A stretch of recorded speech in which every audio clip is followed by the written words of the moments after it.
Olá pessoal, meu nome é Érico Palazzo, delegado de polícia aqui no Distrito Federal e professor de Direito Penal Processual Penal do Gran Cursos Online. E vamos dar início agora ao estudo da parte geral do Código Penal. Pessoal, nós vamos estudar da seguinte maneira. Ao longo de todas as aulas, eu vou trazer para vocês os pontos importantes, aqueles que são mais relevantes para a sua prova, e ao longo dos nossos estudos eu vou trazer também questões. Então, à medida que a gente vai estudando, eu já vou trazendo várias questões de concursos públicos para que vocês vejam exatamente como que é a aplicação do que nós estamos vendo na hora que você for fazer a sua prova. Então, o direito penal, pessoal, para quem não sabe exatamente, ele se divide em duas partes. Nós temos a parte geral, que vai tratar de princípios gerais, de disposições aplicáveis a todos os crimes. E nós temos uma outra parte, que é a parte especial do Código Penal, que se inicia no artigo 121 do Código Penal, com o famoso crime de homicídio. A parte especial do Código Penal, que vai do artigo 121 até o artigo 359 do Código Penal, vai tratar especificamente dos crimes em espécie. Então, quando nós falarmos de crimes em espécie, é o do Código Penal. Mas quando nós estivermos tratando de princípios gerais, de conceitos, de disposições aplicáveis a todas as normas penais, nós tratamos da parte geral. Então, o nosso curso, nossa parte, nós vamos tratar da parte geral do Código Penal, que se inicia no artigo 1º do Código Penal e vai até o artigo 120. Mas veja só, o direito penal, na verdade, ele inicia, o nosso estudo ele tem início bem antes ali do artigo 1º. Então nós vamos ver a partir do artigo 1º, mas antes da gente entrar especificamente no Código Penal, já temos alguns assuntos que precisam ser tratados fora do Código Penal. O direito penal ele não tem início somente no Código, mas sim com doutrinas, com jurisprudências, com princípios que são analisados antes da gente entrar especificamente no Código Penal. E essa aula introdutória é exatamente para que a gente possa tratar desses conceitos gerais de direito penal. São conceitos, e eu sempre vou ser muito sincero com vocês em relação àquilo que é cobrado em prova, aquilo que eventualmente é pouco cobrado ou aquilo que não é nada cobrado. Eu vou falar isso para vocês, eu vou trazer, porque eu quero que vocês se preocupem com aquilo que é mais cobrado em prova, obviamente, porque o nosso propósito aqui agora não é virar um expert em direito penal, mas sim saber gabaritar a nossa prova. Esse é o nosso propósito. Então, eu vou mostrar para vocês aquilo que é mais importante, aquilo que é mais relevante. Só que, volta e meia, eu vou trazer também alguns conceitos que, em que pese não serem cobrados diretamente na prova, é necessário que a gente tenha o conhecimento, para que ele possa embasar o nosso estudo, beleza? E essa aula inaugural, esses conceitos introdutórios que nós vamos trazer hoje, a gente pode dizer que eles não são muito cobrados em prova, mas são conceitos importantes para que a gente possa entender todo o nosso curso, todo o transcorrer do direito penal, beleza? Vamos nessa então? Vamos colocar na tela. Meu nome é Érico Palazzo. Quem quiser seguir no Instagram é o meu nome, tudo junto. Você pode me seguir lá. Vamos lá. Características do direito penal. Primeiro ponto importante. O direito penal é uma ciência. É uma ciência normativa. A ciência vai ser um estudo normativo, um estudo da norma. O que vai nos interessar no direito penal é o que está na lei. Normativo, norma, vem também da palavra de positivo, positivado. É aquilo que está na lei. Me interessa saber o que está na lei e o que está na lei é o que a gente vai estudar. Então o direito penal é uma ciência normativa. A gente pode colocar aqui também, olha, positiva, o direito positivo. Chamado também de dogmática penal.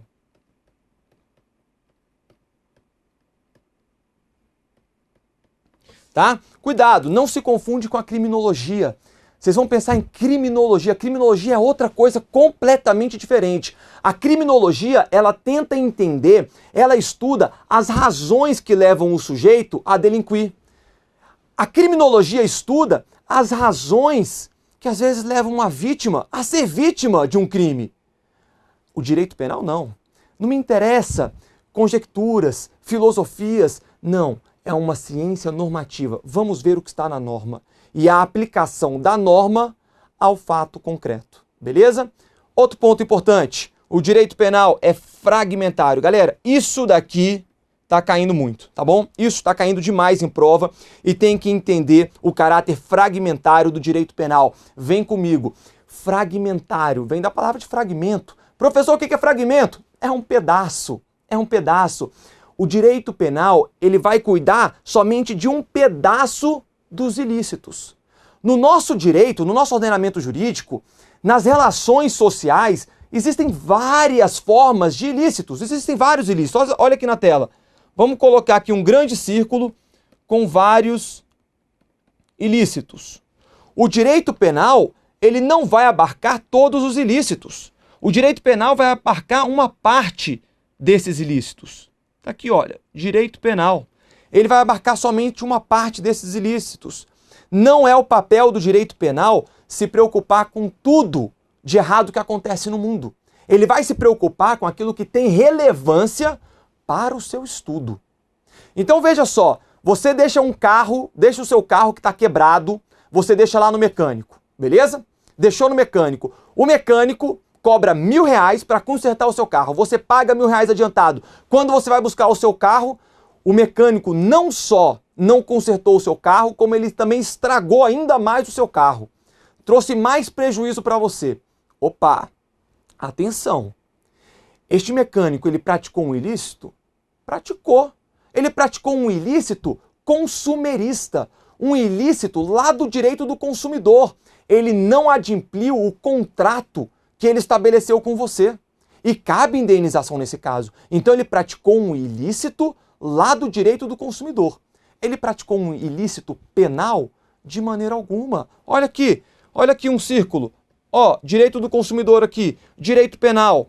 Eventualmente, nós vamos ter alguns ilícitos de outros ramos do direito, vamos dizer que vai estar assim, olha, que vão se confundir e que serão também ilícitos penais. Eu posso ter um ilícito administrativo que seja também um ilícito penal. Mas, na maioria das vezes, eu vou ter ilícitos de outros ramos do direito que não necessariamente serão ilícitos penais. Outro exemplo, imagina um servidor público que não atendeu com urbanidade um cidadão.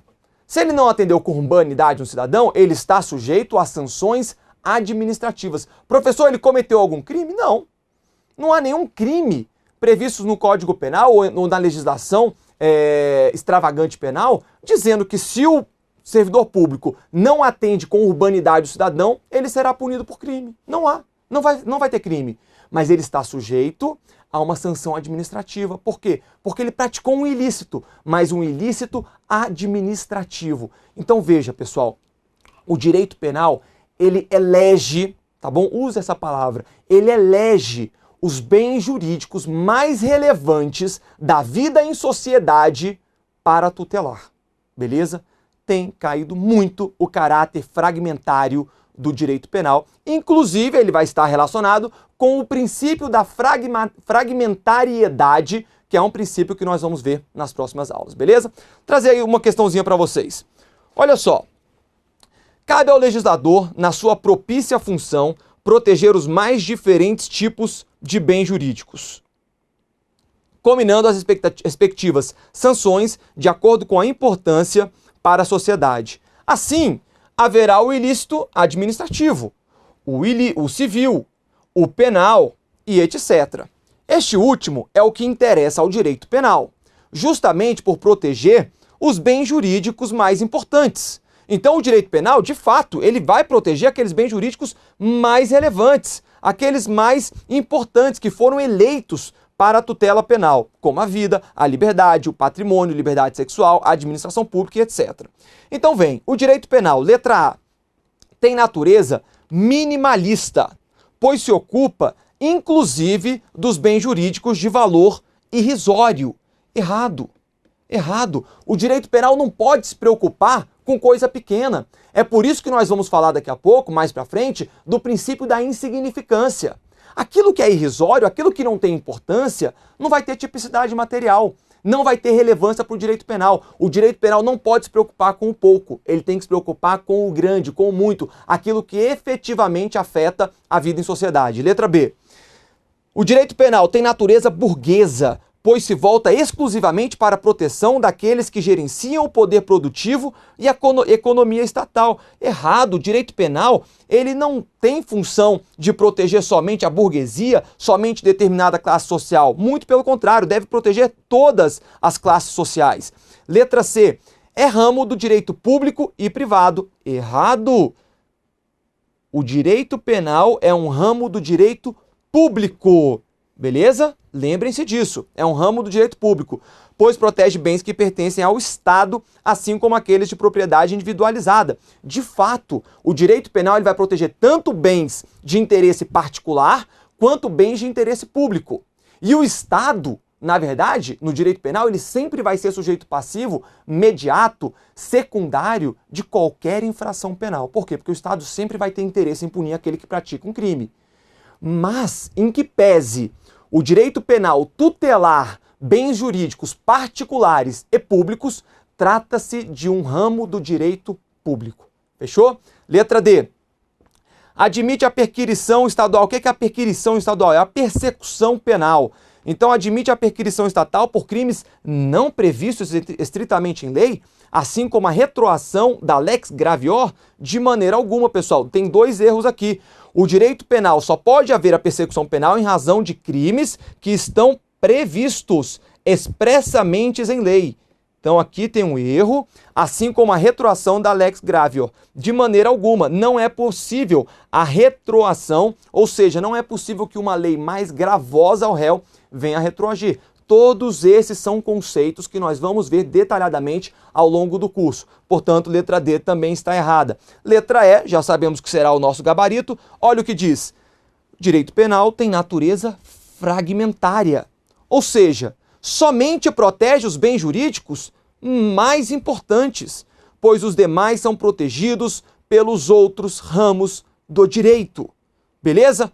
Tranquilo? Letra E, tá aí o nosso gabarito. Muito bem, outra questãozinha aqui, da Fundatec de analista técnico. De acordo com o professor César Roberto Bittencourt, o direito penal regula as relações dos indivíduos em sociedade e as relações destes com a mesma sociedade.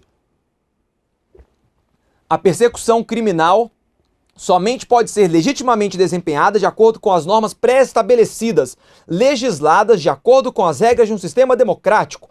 Por esse motivo, os bens protegidos pelo direito penal não interessam apenas ao indivíduo, mas à coletividade como um todo. Vem comigo aqui antes da gente continuar. Quando um agente pratica um furto contra os seus bens, acredite, você não é o único interessado na punição deste agente. Ah, professor, mas os bens subtraídos foram os meus. É verdade. Você foi a vítima primordial. Você é o sujeito passivo imediato, quem sofreu a maior lesão. Mas, quando há um furto, quando é praticado um crime, toda a sociedade é lesada. Todo o direito penal, o ordenamento jurídico é lesado e o Estado, representado por toda a sociedade, tem interesse na persecução penal. Então vamos ver aqui as assertivas, e nós vamos analisar essas assertivas de maneira individual. Tendo por base o pensamento do referido autor, analise as seguintes assertivas. Olha a número 1. Uma das principais características do direito penal moderno é seu caráter fragmentário, no sentido de que representa a última ratio. Atenção nesta palavrinha. Atenção nessa expressão.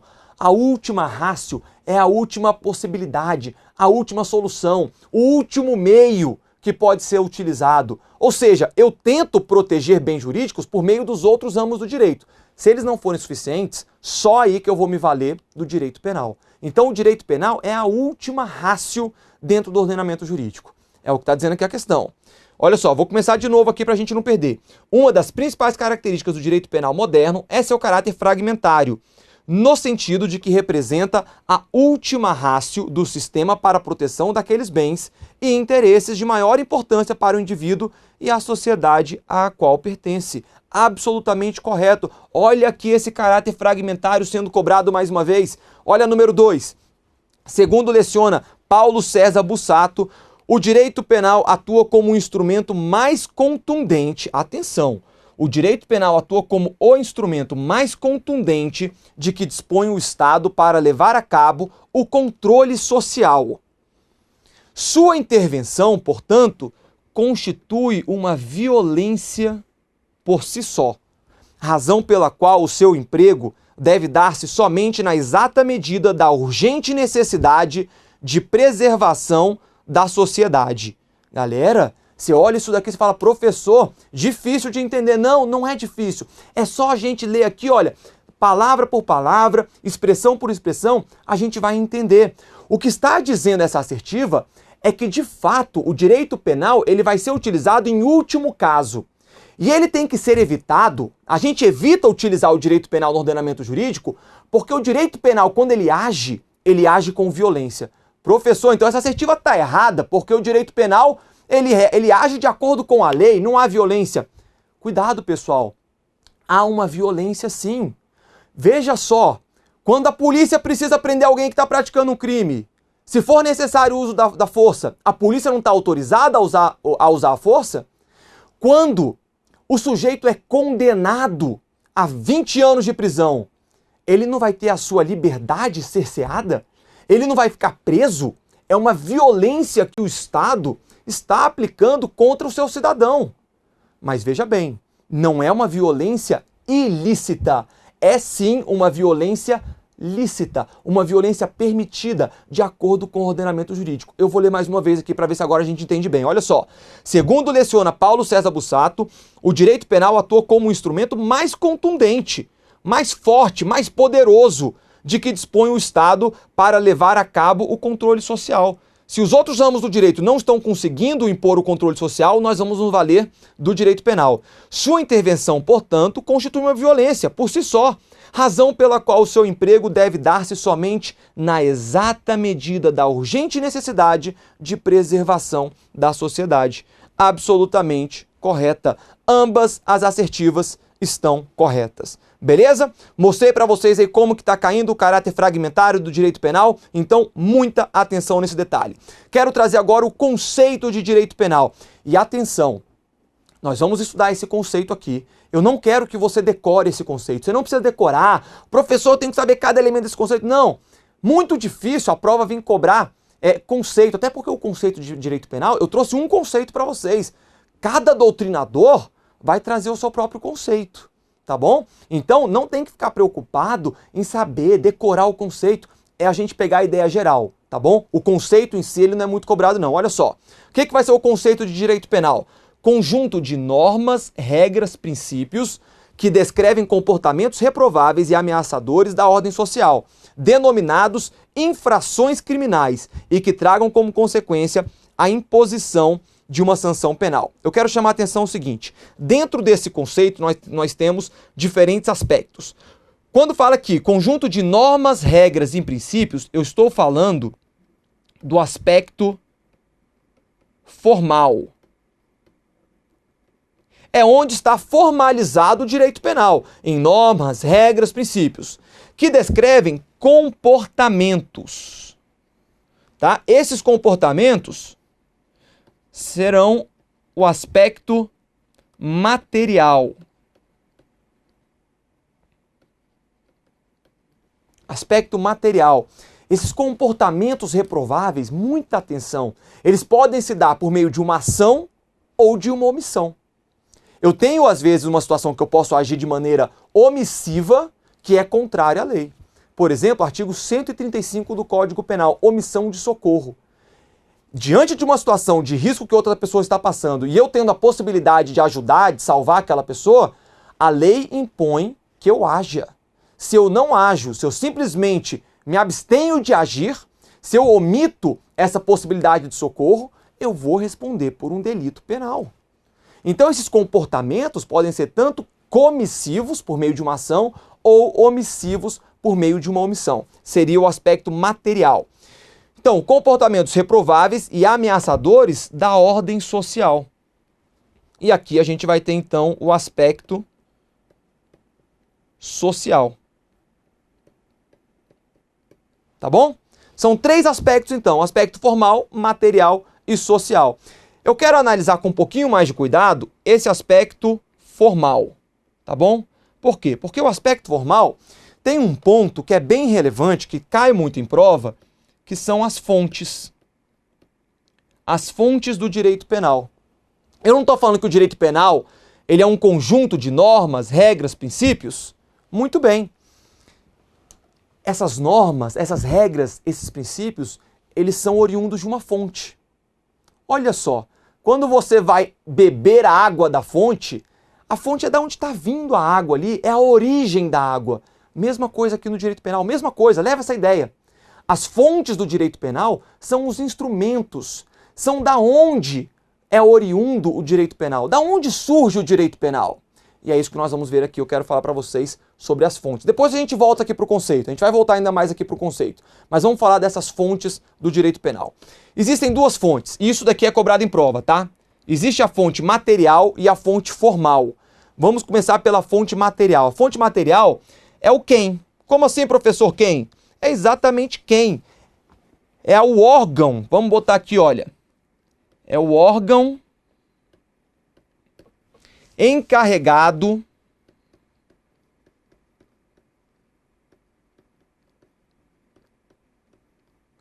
pela criação das leis. Pela criação das leis penais. Então veja, eu estou falando aqui da fonte material. Qual que é o órgão encarregado? Vem comigo. Quem que é responsável por trazer à tona as normas penais? Quem que traz as normas penais para a gente? O presidente da República pode fazer isso? É um governador que vai fazer isso? É um deputado que vai fazer isso? É um doutrinador? Quem é a pessoa, quem é o órgão encarregado por trazer à tona, por criar a lei, que vai ser uma fonte formal, como nós vamos ver. Então, muita atenção, porque as questões de prova estão pegando essa diferenciação. O que é a fonte material, o que é a fonte formal? Existem, portanto, eu tenho as fontes do direito penal, ela tem uma subdivisão, fontes materiais, fontes formais. Só que a fonte material é essa daqui, é quem está responsável por editar as leis penais. E está aqui a resposta para vocês. Essa resposta a gente vai pegar lá no artigo 22, inciso 1º da Constituição Federal. Compete privativamente à União legislar sobre direito civil, comercial, penal, processual, eleitoral, agrário, marítimo, aeronáutico, espacial e do trabalho. Aqui. Pronto. Isso é o que me interessa. Compete privativamente à União legislar sobre direito penal. Então, a fonte material do direito penal é a União. E isso vai ocorrer por meio do Congresso Nacional. Muito cuidado, porque às vezes as pessoas gostam de falar o seguinte: o sujeito praticou um crime federal.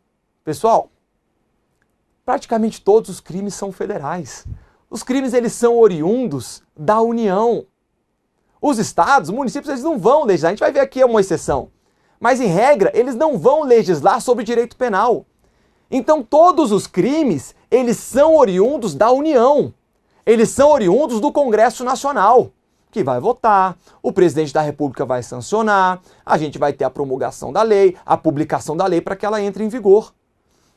Então, muito cuidado. As pessoas, quando elas querem dizer, quando elas falam, na verdade, que determinado crime é um crime federal, o que elas estão querendo dizer é que é um crime cuja competência é da Justiça Federal. Aí é outra história.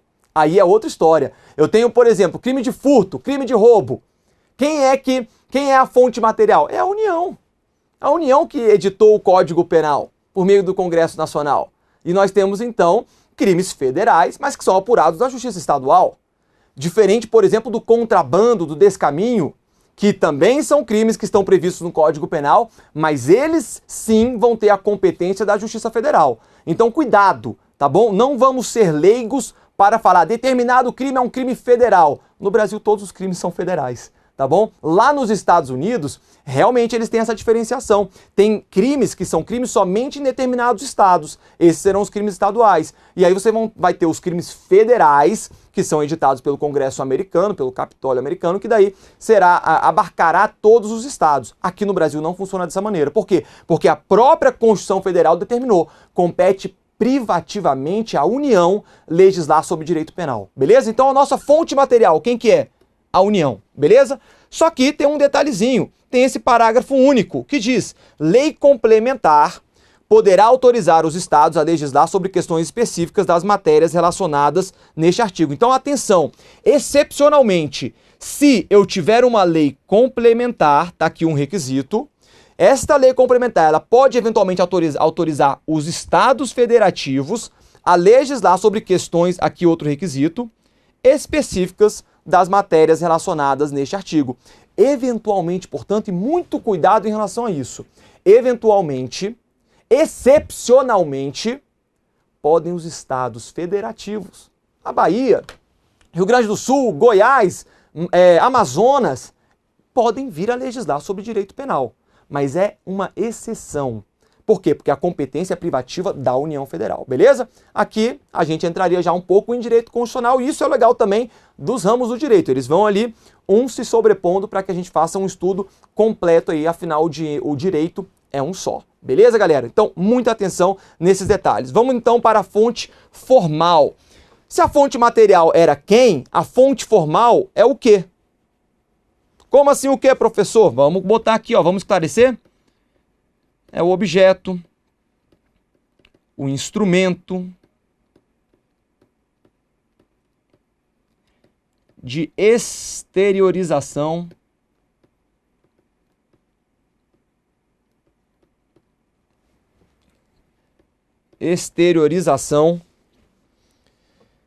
do direito penal.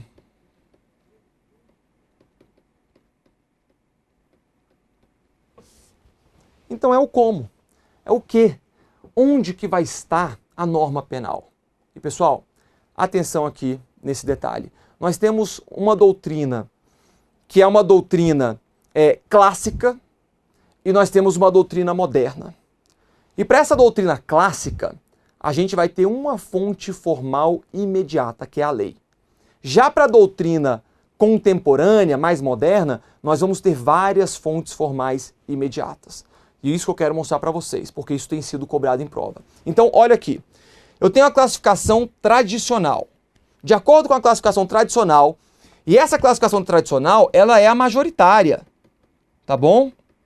Então, aqui nesse caso, não precisa ser moderninho, falar, pô, eu quero estar na doutrina moderna. Não. Vamos seguir a classificação tradicional. A classificação da doutrina tradicional. Por quê? Porque ela vai ser majoritária. Então eu quero que vocês saibam que as fontes formais para a classificação tradicional, elas vão se dividir em imediatas e mediatas, tá bom? E qual que é a única fonte formal imediata de acordo com a doutrina majoritária, de acordo com a doutrina tradicional? É a lei. É a lei. A lei é a fonte formal imediata do direito penal, que vai estar, inclusive, substanciado no artigo 1º do Código Penal, que vai ser o princípio da estrita legalidade. Eu não posso ter um crime sem que eu não tenha uma lei prevendo que aquilo seja crime. Eu não posso aplicar uma pena sendo que eu não tenha uma lei determinando que uma pena para aquela conduta, para aquele determinado fato. Então a lei é a fonte formal imediata. Beleza, galera? Levem isso para a sua prova, tá bom? É isso aqui que vai ser cobrado. E a fonte formal mediata? Aí a gente pode ter os costumes e os princípios gerais do direito. Beleza, tranquilo. Lembrem-se disso. Mas eu vou trazer para vocês aqui também a classificação moderna. Por quê? Porque se a sua prova falar para você simplesmente a fonte formal imediata do direito penal é a lei, você vai marcar correto. Você vai marcar certo. Ela nem precisa dizer que está de acordo com a doutrina majoritária, não, ou com a doutrina tradicional. Se a sua prova falar que a fonte formal imediata do direito penal é a lei, absolutamente correto. Se falar que a fonte formal mediata serão os costumes, os princípios gerais do direito, certo também.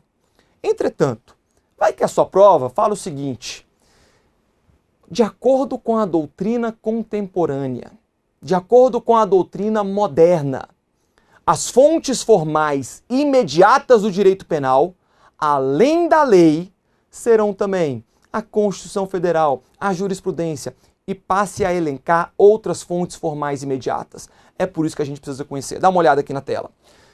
Na classificação moderna, alguns doutrinadores mais modernos, eles vão dizer o seguinte: a fonte formal imediata, sempre, a lei nunca vai sair dessa posição. Mas além da lei, a gente vai ter também a Constituição Federal. Como assim a Constituição Federal, professor? Ué, a Constituição Federal ela vai trazer pra gente, deixa eu mudar de cor aqui, ela vai trazer pra gente os mandados de criminalização. Existem dispositivos na Constituição Federal, por exemplo, lá no artigo 5º, que vai falar que o racismo é um crime inafiançável e imprescritível. Ou seja, a Constituição já está dizendo pra gente, está dizendo pro legislador, olha, edite uma lei sobre racismo, porque o racismo é crime. Então, para essa doutrina, a doutrina vai dizer, olha, a própria Constituição está dizendo pra gente o que é crime. Então, a Constituição é, sim, uma fonte formal imediata do direito penal. A doutrina que vai dizer que não é, vai falar o seguinte, olha, a Constituição, em que pese ter os mandados de criminalização, como fez com racismo, como fez em relação aos crimes hediondos e equiparados a hediondo, tráfico, terrorismo, tortura, apesar disso, a Constituição ela não estabelece pena. Ela não descreve a conduta proibida.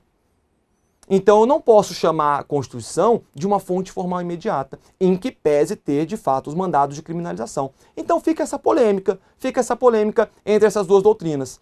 Olha só, atos administrativos, eles vão ter relevância nas leis penais em branco, que nós vamos falar mais à frente. A jurisprudência, quer ver um exemplo excelente? Súmula vinculante do STF, número 11.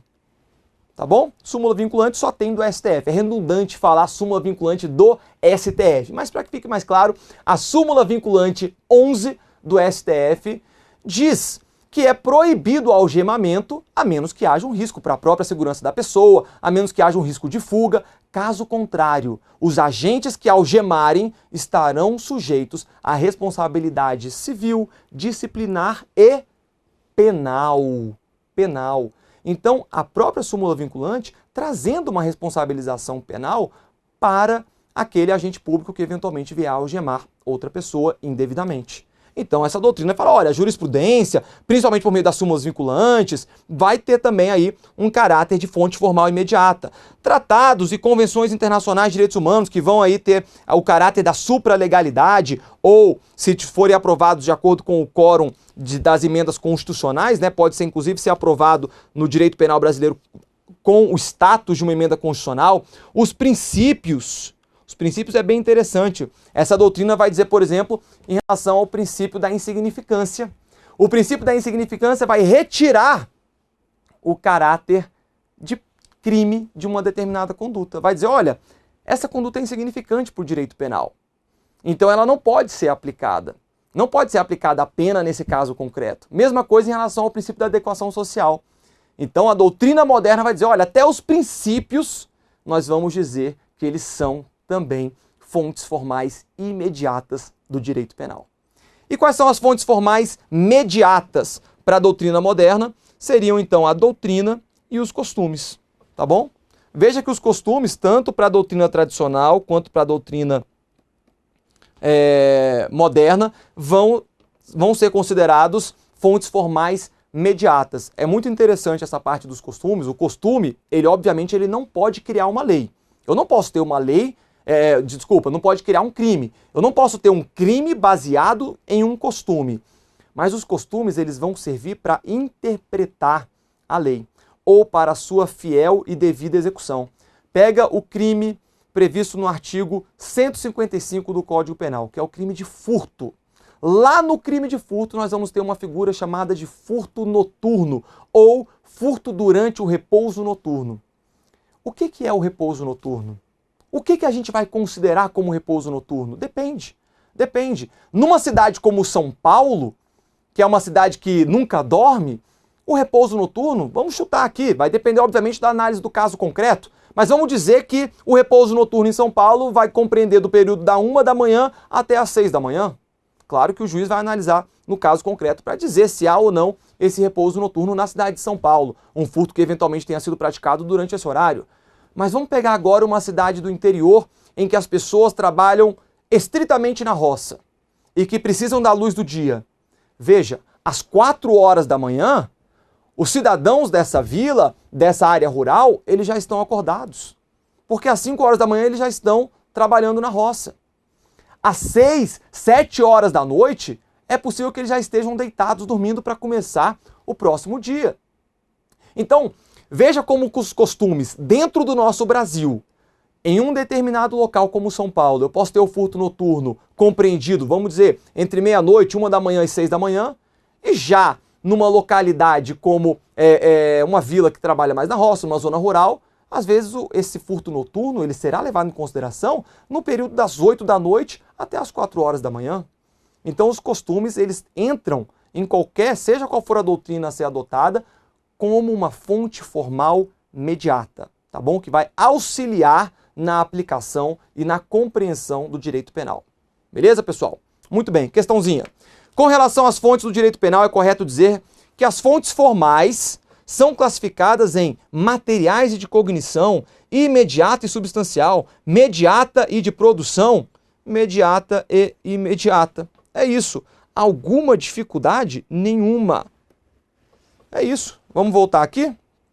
Aqui, fonte formal, imediata e imediata. Mesmo na classificação moderna também, vamos ter as fontes formais imediatas e as mediatas, beleza?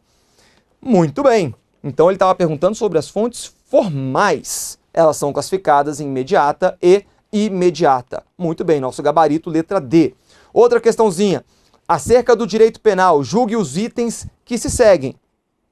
O Estado é a única fonte de produção do direito penal, já que compete privativamente à União legislar sobre normas gerais em matéria penal. Muito cuidado com essa questão. Quando a prova coloca aqui Estado, é Estado em sentido amplo. Estado é o poder público. E, de fato, o poder público, o Estado, é a única fonte de produção do direito penal, já que compete privativamente a quem? A União legislar sobre normas gerais em matéria penal. Absolutamente correta. Lembrando que a possibilidade dos Estados federativos legislarem sobre matéria penal é uma exceção. É uma exceção. É lá no parágrafo único. Existe essa possibilidade desde que haja lei complementar. Mas em regra, e a questão trouxe aqui pra gente a regra, é a União que vai ser aí a fonte material do direito penal. Beleza? Muito bem. Outra questãozinha. Com relação às fontes e aos princípios de direito penal, bem como a aplicação e interpretação da lei penal no tempo e no espaço, assinale a opção correta. Segundo a doutrina majoritária, os costumes e os princípios gerais do direito são fontes formais imediatas do direito penal. Veja, pessoal, a questão está falando o seguinte, segundo a doutrina majoritária é a doutrina clássica. E diz o seguinte, os costumes e os princípios gerais do direito são fontes formais imediatas do direito penal? Nada disso. Nós vimos que, de acordo com a doutrina majoritária, a doutrina clássica, os costumes e princípios gerais do direito são fontes formais mediatas. A fonte formal imediata, segundo a doutrina majoritária, é a lei. É a lei. Beleza? Portanto, essa questão está errada. Muito bem. Vem comigo aqui. Vamos fazer o seguinte? Vamos fechar esse bloco e já damos continuidade aí no próximo bloco. Até mais.